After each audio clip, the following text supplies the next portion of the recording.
कौन कौन रीज़न की वजह से कंप्रेसर ख़राब होते हैं, एक हमारे दोस्त ने पूछा है।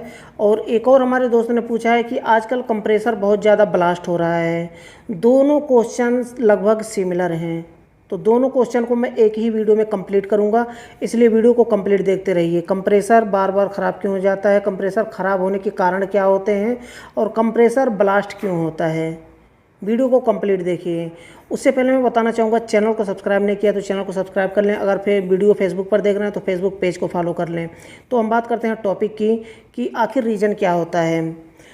अब देखिए, पहले हम बात करते हैं कि कंप्रेसर ख़राब क्यों होता है, ये मैं पहले बताऊंगा और बाद में बताऊंगा कंप्रेसर ब्लास्ट क्यों होता है, ताकि ब्लास्ट क्यों होता है ये समझना आसान हो जाए, क्योंकि इस वीडियो में यही कुछ कारण होते हैं जिसकी वजह से ब्लास्ट होता है, जिसकी वजह से कंप्रेसर ख़राब होता है। ये आप समझे रहेंगे तो ब्लास्ट क्यों होता है आप ऑटोमेटिक समझ पाएंगे। तो पहले बात करते हैं कि कंप्रेसर ख़राब क्यों होता है। अब देखिए, रेफ्रिजरेंट का रनिंग आपको पता होना चाहिए कि साइकिल किस तरह से होता है, तब आप समझ पाएंगे कि आखिर कंप्रेसर ख़राब क्यों हुआ और कंप्रेसर के ऊपर लोड क्यों पड़ा और कंप्रेसर ब्लास्ट क्यों हुआ, तभी आप समझ पाएंगे। रेफ्रिजरेंट रन कैसे करता है, इसके ऊपर काफ़ी डिटेल्स में वीडियो बना रखा हूँ, नीचे डिस्क्रिप्शन में लिंक मिल जाएगा, वहाँ से क्लिक करके उस वीडियो को देखिए और सीखिए रेफ्रिजरेंट का रनिंग कैसे होता है, रेफ्रिजरेंट का साइकिल कैसे होता है। रेफ्रिजरेंट डिस्चार्ज फेंकता है, कंडेंसर में जाता है, कंडेंसर से कैपिलरी के रास्ते, लिक्विड लाइन के रास्ते चला जाता है कूलिंग कॉयल में, कूलिंग कॉयल से वापस सक्शन लाइन के रास्ते से वापस कंप्रेसर में आ जाता है। ये होता है कंप्लीट साइकिल एयर कंडीशनर का, चाहे विंडो हो, स्प्लिट हो, इन्वर्टर टाइप हो, नॉन इन्वर्टर टाइप हो, कोई भी एयर कंडीशनर हो, इसी तरह से उसका साइकिल होता है। अब देखिए यहाँ पर क्या होता है, कंप्रेसर के ऊपर लोड क्यों पड़ा, कंप्रेसर ख़राब क्यों हुआ। एक तो होता है, देखिए ख़राब भी कई तरह से होता है कंप्रेसर, इसको भी समझ लीजिए। एक तो होता है कि उसका जो थिम्बल होता है, टर्मिनल जो होता है, कभी कभी टर्मिनल जल जाता है। अब टर्मिनल क्यों जलता है ये भी समझ लीजिए। ये होता है टर्मिनल, आप देख सकते हैं इमेज में, जो कंप्रेसर का रनिंग स्टार्टिंग कॉमन होता है ये होता है टर्मिनल। अगर नॉन इन्वर्टर टाइप की बात की जाए तो उसमें UVW होता है, उसमें रनिंग कॉमन स्टार्टिंग नहीं होता बल्कि UVW होता है। तो ये जलता क्यों है इसको भी समझ लीजिए। तो ये इसलिए जलता है कि क्योंकि कभी कभी होता है थिम्बल उसका लूज हो जाता है, जो रनिंग स्टार्टिंग कॉमन देते हैं वो कभी कभी थिम्बल लूज होने की वजह से स्पार्किंग होता है वहाँ पे। जब कंप्रेसर स्टार्ट होना होता है तो वहाँ पे स्पार्क होता है, और स्पार्क होते होते धीरे धीरे करके टर्मिनल ख़राब हो जाता है, जल जाता है बिल्कुल। तो उसमें क्या होता है कि एक स्क्रू टाइट करके उसमें जुगाड़ बनाना पड़ता है कंप्रेसर के टर्मिनल में। वह जुगाड़ भी अगर काम करते करते अगर वो ख़राब हो गया बिल्कुल, यानी कि टर्मिनल उसका बिल्कुल भी ख़राब हो गया, तब क्या होगा, तब वहाँ पर क्या होता है कि वहाँ पर सप्लाई देने के लिए कोई ऑप्शन नहीं रहता है, फिर वहाँ पर कंप्रेसर चेंज करना ही पड़ता है। अब यहाँ पर टर्मिनल जलने के भी रीज़न क्या होते हैं इसको भी समझ लीजिए। थिम्बल लूज होता है इसकी वजह से हुआ, एक होता है कि कंप्रेसर का जो कैपेसिटर जो होता है, कैपेसिटर वीक होता है, जिसकी वजह से कंप्रेसर के ऊपर लोड ज़्यादा पड़ता है, तो कंप्रेसर स्टार्ट नहीं हो पाता है, वहाँ पर झटका मारता है, लोड ज़्यादा लेता है, हाई एम्पियर लेता है कंप्रेसर स्टार्ट होने के टाइम पे।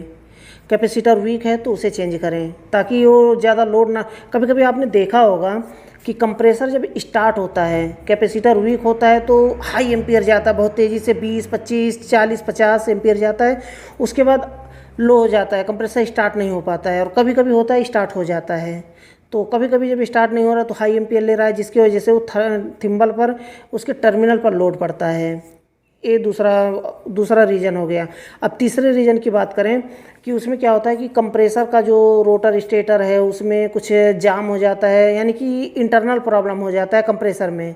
जब इंटरनल प्रॉब्लम हो जाता है तो हाई एम्पियर लेने लगता है, कैपेसिटर भी सही है, कैपिलरी भी सही है, कोई दिक्कत नहीं है, करंट भी सही है, 220 का करंट है, फिर भी वो क्या होता है हाई एम्पियर लेता है, यानी कि इंटरनल प्रॉब्लम होता है ऐसा। अगर ऐसा हो रहा है तो कैपेसिटर चेंज करके देख लें, कैपिलरी सही है तो उसमें कोई दिक्कत नहीं है, फिर भी अगर एम्पियर ज़्यादा ले रहा है तो फिर समझ लीजिए कंप्रेसर ख़राब है, उसे चेंज करना पड़ेगा। अगर ख़राब है फिर भी आप ऐसे चला रहे हैं तो उससे क्या होता है टर्मिनल के ऊपर लोड पड़ता है और टर्मिनल जल जाता है, ख़राब हो जाता है। ये कुछ रीज़न होते हैं टर्मिनल जलने के। अब हम बात करते हैं कंप्रेसर और ख़राब होने के दूसरा जो ऑप्शन होता है, जो इंटरनल प्रॉब्लम होता है। इंटरनल प्रॉब्लम क्यों होता है इसको भी समझ लीजिए। पहला तो हमने बताया कि उसका थिम्बल टर्मिनल जल जाता है, जिससे कंप्रेसर ख़राब माना जाता है। अब हम बात करते हैं इंटरनल प्रॉब्लम जब होता है तो इंटरनल प्रॉब्लम क्यों होता है। उसमें देखिए, उसमें तो ऑयलिंग तो चलता रहता है, क्योंकि डिस्चार्ज के रास्ते से कुछ ऑयल भी फेंकता है, सक्शन के रास्ते से कुछ ऑयल भी खींचता है। लेकिन अगर बहुत ज़्यादा ऑयल अगर फेंकने लगे, खींचने लगे, तब क्या होगा। तब उसमें क्या होता है, ऑयल बहुत ज़्यादा फैलता रहता है, इधर उधर फैलता रहता है। तो लास्ट में क्या होता है कि अगर टर्मिनल तक थिम्बल जो उसका टर्मिनल है ना, अंदर का है जो होता है, एक तो थिम्बल बाहर का हो गया, बाहर का हिस्सा, एक तो होगा जो अंदर का हिस्सा जो रनिंग और स्टार्टिंग कॉमन का जो सप्लाई जो है वहाँ पर जाके जॉइंट किया जाता है। अगर उस जॉइंट तक थोड़ा बहुत ऑयल पहुँच गया तो इसका मतलब कि वो जल जाता है, वहाँ पर छोड़ देता है, वो जॉइंट छोड़ देता है। अगर ऐसा हो गया तो फिर कंप्रेसर आपको चेंज करना ही पड़ेगा। कभी कभी आपने चेक किया होगा, मैं इससे पहले भी वीडियो बना रखा हूँ कि तीनों टर्मिनल पे सप्लाई नहीं आती है, यानी तीनों टर्मिनल पर कंटिन्यूटी नहीं बचती है। अगर ऐसा होता है तो कंप्रेसर ख़राब माना जाता है, रनिंग स्टार्टिंग कॉमन, या फिर आपका हो गया इन्वर्टर टाइप का UVW। अगर ऐसा हो गया कि टर्मिनल पर आपको कंटिन्यूटी रीडिंग नहीं मिल रही है तो कंप्रेसर ख़राब माना जाएगा। ऐसे कंप्रेसर बिल्कुल भी नहीं चलेंगे, स्टार्ट नहीं होंगे।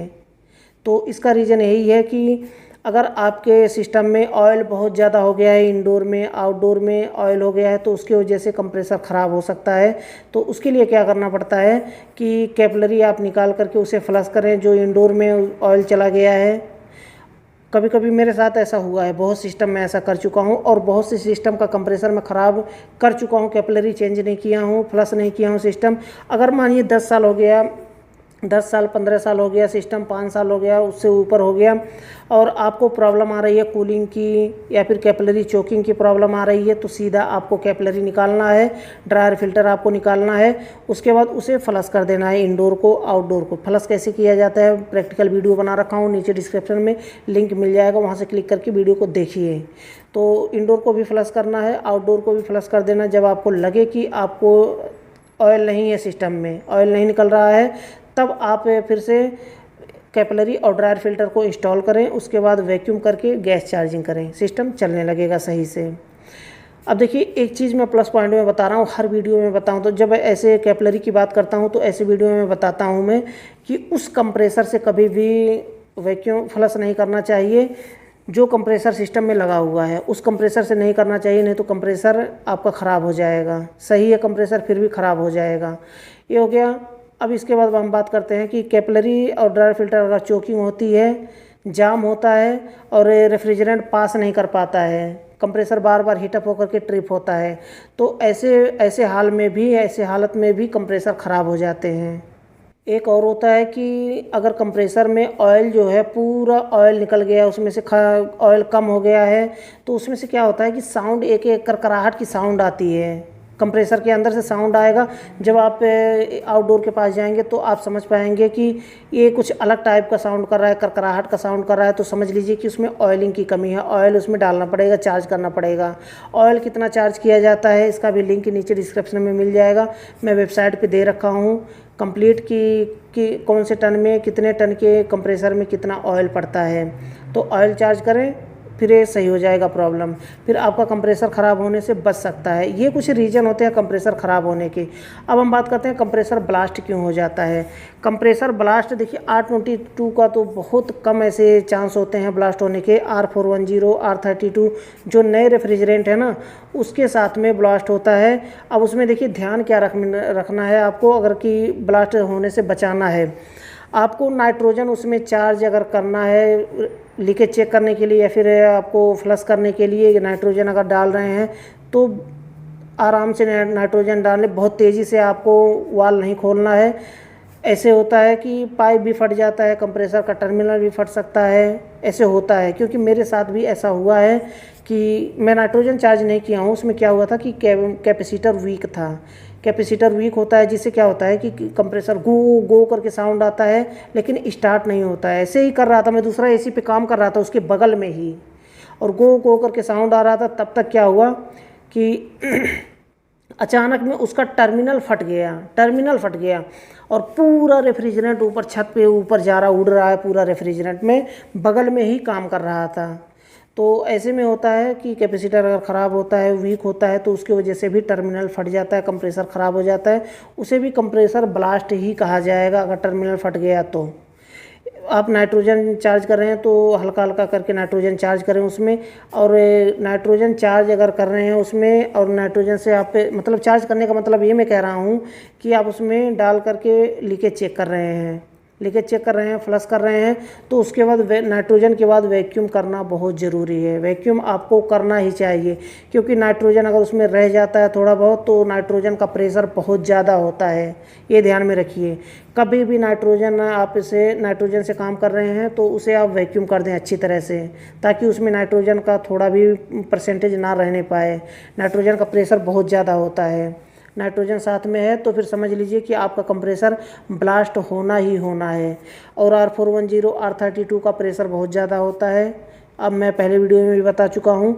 इसलिए आप रेफ्रिजरेंट ज़्यादा चार्ज नहीं करना है R32 R410 को, आपको उतना ही चार्ज करना है जितना सिस्टम में चाहिए, यानी कि 120 PSI आपको चार्ज करना है सक्शन प्रेशर, उससे ज़्यादा चार्ज नहीं करना चाहिए। R410 R32 तो इतना आप चार्ज कर देते हैं तो आपका सिस्टम सही चलेगा।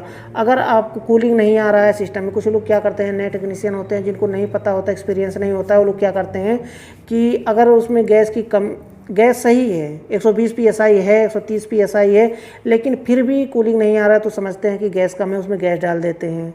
अब बताइए 150 का प्रेशर हो गया, 160 का प्रेशर हो गया, 190 का प्रेशर हो गया सक्शन प्रेशर, तो कहाँ जाएगा रेफ्रिजरेंट? या तो कहीं ना कहीं पाइप फटेगा या तो कंप्रेसर का टर्मिनल फटेगा। ये कुछ रीज़न होते हैं कंप्रेसर ब्लास्ट होने के।